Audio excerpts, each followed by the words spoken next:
Ladies and gentleman, friendship मित्रता लोगों के बीच आपसी स्नेह का संबंध होता है जो केवल परिचय से कहीं अधिक होती है। इसमें स्थायी स्नेह, आदर, आत्मीयता और विश्वास शामिल होता है। अच्छी मित्रता में आमतौर पर स्थिरता, सकारात्मकता और सहयोग होता है, जहां दो व्यक्ति एक दूसरे का समर्थन करते हैं। कॉमन इंटरेस्ट अक्सर लोगों को एक दूसरे के करीब लाता है।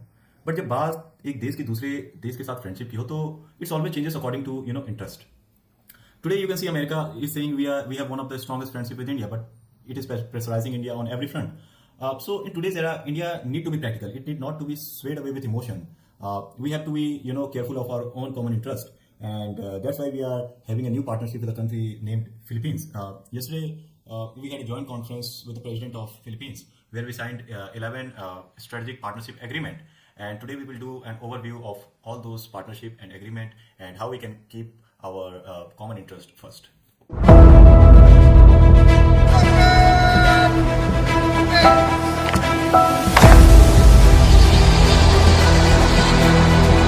योर एक्सेलेंसी, राष्ट्रपति जी, दोनों देशों के डेलीगेट्स, मीडिया के साथियों, नमस्कार। मबू हाय। सबसे पहले मैं राष्ट्रपति जी का आज का दिन हमारे द्विपक्षीय संबंधों के लिए एक ऐतिहासिक दिन है। हम भारत फिलिपीन संबंधों को स्ट्रेटेजिक पार्टनरशिप स्तर पर ले जा रहे हैं। इससे हमारे संबंधों को एक नई गति और गहराई मिलेगी। रक्षा और सुरक्षा क्षेत्र में हमारे संबंधों को बल मिलेगा। पिछले कुछ वर्षों में हमारे संबंधों में सभी क्षेत्रों में प्रगति हुई है। इसमें व्यापार, डिफेंस, मैरीटाइम, स्वास्थ्य, सुरक्षा, खाद्य सुरक्षा, डेवलपमेंट पार्टनरशिप और पीपल टू पीपल टाइप भी शामिल है।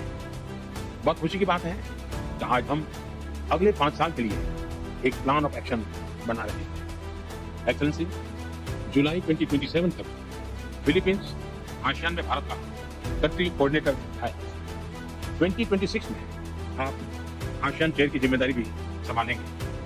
हमें विश्वास है कि फिलीपींस के नेतृत्व में भारत आसियान रिश्तों को भी और मजबूती मिलेगी।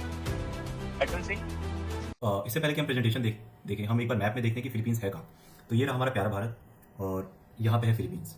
इसकी जो कैपिटल है वो है मनीला और इसके जो आसपास के नेबरिंग कंट्रीज है वो है Vietnam, Cambodia, Thailand, Laos, Brunei, Malaysia, Singapore. और फिलीपींस का जो डिफेंस पार्टनर है, जो मेजर डिफेंस पार्टनर है वो है USA. Okay, but the problem Philippines is having with the USA is that right now we have an unstable president Donald Trump. कभी वो ये कहते हैं, कभी वो कुछ और कहते हैं। तो that's why Philippines is increasing इस स्ट्रेटेजिक रिलेशनशिप विद इंडिया। और दूसरे मायने ये भी है इसके रिलेशन बढ़ाने के कि चाइना और फिलीपींस के बीच में एक फ्यूड, एक साउथ चाइना सी को लेकर एक फ्यूड भी हमेशा रहता है, क्योंकि चाइना का कहना होता है कि जितना भी एरिया है सी का, ये सब मेरा है। मतलब इस पर मैरीटाइम कंट्रोल, नेविगेशन कंट्रोल सब मैं करूंगा, क्योंकि ये मेरे एंसेस्टर भी जो थे वो इस पर रूल किया करते थे। और फिलीपींस का कहना है कि ऐसा हो नहीं सकता, एज पर द इंटरनेशनल पैक्ट कुछ एरिया जो है वो मेरा भी है। तो दैट्स वाई फिलीपींस वांट्स कि जो रिलेशंस विद इंडिया हो वो इंक्रीज हो, एक स्टेबल गवर्नमेंट के साथ इनका रिलेशन अच्छा हो। So this is the problem Philippines is facing right now. My name is Prateek Tiwari और हम बात करेंगे फिलीपींस और इंडिया की स्ट्रेटेजिक पार्टनरशिप के बारे में। हम एक कॉम्प्रिहेंसिव ओवरव्यू लेंगे जो भी लैंडमार्क एग्रीमेंट साइन हुए हैं between the Philippines and the India. आज के एजेंडा में हम क्या क्या कवर करेंगे, तो सबसे पहले हम स्ट्रेटेजिक पार्टनरशिप डिक्लेरेशन की बात करेंगे, फिर की बायलैटरल एग्रीमेंट्स की बात करेंगे, फिर डिफेंस एंड सिक्योरिटी कॉपरेशन की बात करेंगे, economic and technical corporation, cultural and diplomatic significance की बात करेंगे। अब एक बार हम हिस्टोरिकल कंटेक्स्ट देख लेते हैं कि क्या हिस्ट्री रही है बिटवीन इंडिया एंड फिलीपींस। तो 75 years ऑफ डिप्लोमेटिक रिलेशन है।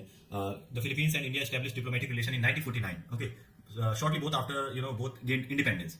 और जो अगस्त 2025 है में जो agreement between both the countries.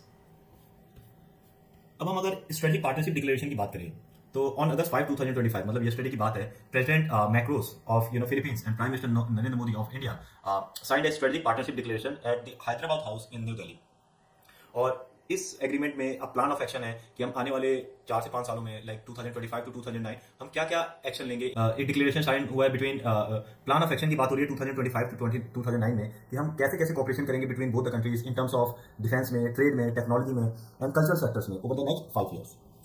अब हमने जो 11 बायलैटरल एग्रीमेंट साइन किए हैं उसमें हमने क्या क्या कवर किया है, तो हमने उसमें डिफेंस एंड सिक्योरिटी कवर किया है, हमने उसमें जस्टिस एंड लीगल अफेयर्स को कवर किया है, हमने उसमें साइंस एंड टेक्नोलॉजी कवर किया है, उसमें कल्चरल एंड टूरिज्म की भी बात हुई है। तो सबसे पहले हम आते हैं डिफेंस एंड सिक्योरिटी कॉर्पोरेशन में।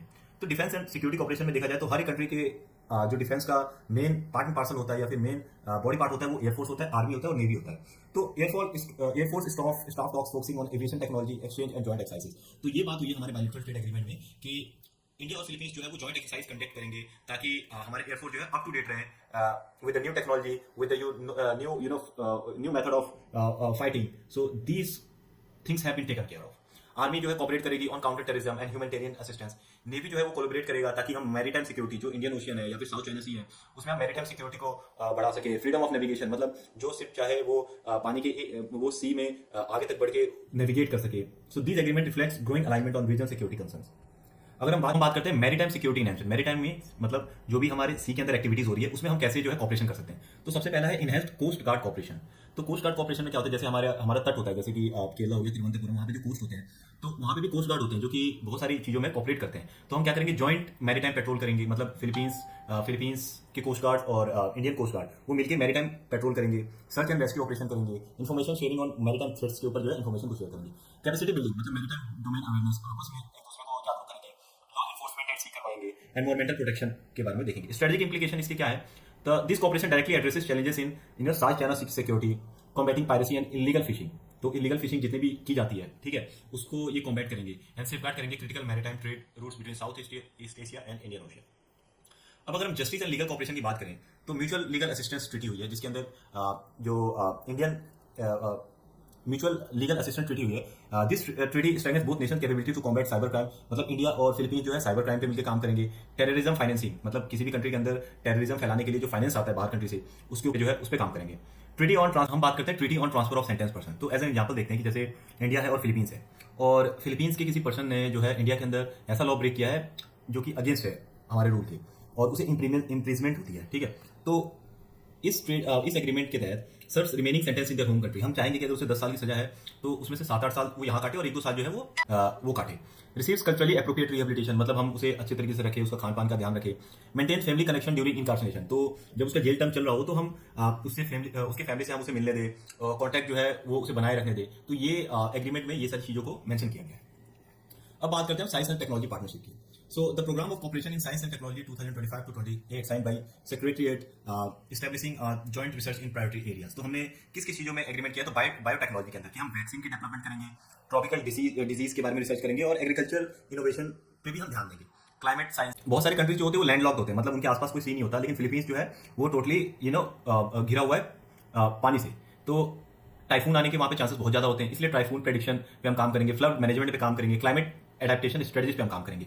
डिजिटल टेक्नोलॉजी जैसे आज के युग में आर्टिफिशियल इंटेलिजेंस बहुत जोरों शोरों पे है तो हम उसके ऊपर काम करेंगे। साइबर सिक्योरिटी पे काम करेंगे, सेमीकंडक्टर। हम टूरिज्म एंड कल्चरल एक्सचेंज, कैसे हम टूरिज्म और कल्चर को जो है बढ़ावा दे सकते हैं कंट्री। तो टूरिज्म कॉपरेशन प्रोग्राम, इसके तहत क्या करेंगे हम, सिंप्लीफाइड वीजा प्रोसीजर, मतलब both India and Philippines will try की जो वीजा प्रोसीजर है उसको बहुत ही ज्यादा हम सिंप्लीफाई करें ताकि जो टूरिस्ट जो वहाँ के आम लोग हैं, बिजनेस ऑनर्स है, वो आराम से ट्रैवल कर सके। हम development of specialised tourism circuits focusing on historical, religious and wellness tourism. Cultural exchange की बात करें तो हम कोशिश करेंगे कि फिल्म फेस्टिवल हो जिसमें हम एक कंट्री दूसरी कंट्री की जो सिनेमा है उसको शोकेस करें, और preservation of traditional arts and crafts through collaborative workshop. तो हम अपने जो ट्रेडिशनल आर्ट्स हैं, क्राफ्ट्स हैं, उनको भी प्रिजर्व करें थ्रू कोलैबोरेशन। पोस्टल स्टैम्प्स जो है वो साइन हुआ है both the president of Philippines and prime minister of India. इस स्टैम्प में क्या है कि this is a joint release of commemorative postage stamps by president and the prime minister Modi, जिसमें हम अपने हिस्टोरिकल कनेक्शन के बारे में बता रहे हैं, कल्चरल हेरिटेज के बारे में बता रहे हैं और मॉडर्न पार्टनरशिप के बारे में बता रहे हैं। आप ये देख सकते हैं, this is the stamp like this. अब हमने एग्रीमेंट तो कर लिया, लेकिन इस एग्रीमेंट से हमें क्या क्या फायदे होने वाले हैं। तो अगर हम देखें तो हमारा बायलैटरल ट्रेड टारगेट जो हमने सेट किया है वो $8 बिलियन किया है। अभी आज के टाइम में in 2024-25 it's around 2.3 billion the trade between the Philippines and the India, पर हम चाहते हैं कि by 2029 it reaches up to $8 billion. हम 12 जॉइंट मिलिट्री एक्सरसाइज करना चाहते हैं विद एयरफोर्स, नेवल, और 500 साइंस फेलोशिप हम देना चाहते हैं, exchange opportunity for research and student. हम इंडिया जो है अपने स्टूडेंट्स को फिलीपींस भेजेगा, फिलीपींस अपने स्टूडेंट्स को इंडिया भेजेगा, ताकि हम साइंस, फिलीपींस जो है अपने स्टूडेंट्स को इंडिया भेजेगा ताकि हम एक्सपेरिमेंट कर सके, साइंस रिसर्च एंड डेवलपमेंट पे काम कर सके। हम चाहते हैं कि 25% tourism growth, 25% annual increase in bilateral tourist arrival targets. So the strategic partnership and plan for action create a roadmap for substantially deepen relation by 2029. So analyzing all these 11 agreement, I think that this agreement will provide a charismatic opportunity to both the countries, for the India and for the Philippines. This was the overall analysis of this agreement. Thank you very much, ladies and gentlemen.